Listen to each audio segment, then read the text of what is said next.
সাংবাদিকতা ক্ষেত্রে এবছর 21 পদক পাচ্ছেন শফিক রেহমান।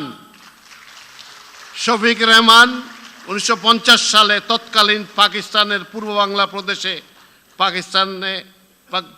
বাংলা প্রদেশে স্পোর্টস রিপোর্টার হিসেবে সাংবাদিকতা শুরু করেন। এরপর তিনি 1957 সাল থেকে লন্ডনে বিবিসির বিভিন্ন বিভাগে পর্যায়ক্রমে প্রায় 35 বছর কাজ করেছেন। 1971 সালের জুন মাসে তিনি লন্ডনে চলে যান এবং বাংলাদেশের স্বাধীনতা যুদ্ধের জন্য কাজ শুরু করেন।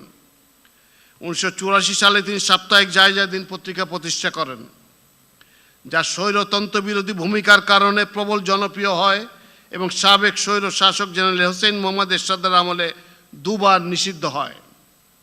সাপ্তাহিক জায়জাদিনকে 2006 সালে একটি জাতীয় দৈনিকে পরিণত করেন তিনি।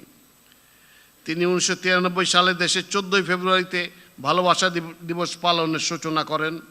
শফিক রেহমান জায়জাদিন ম্যাগাজিনের মাধ্যমে বাংলাদেশের সাংবাদিকতায় এক নতুন বাঁকের জন্ম দেন।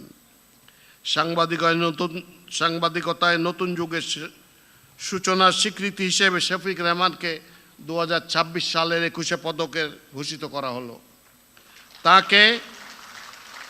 তার পদক গ্রহণ করার জন্য মাননীয় প্রধানমন্ত্রীর নিকট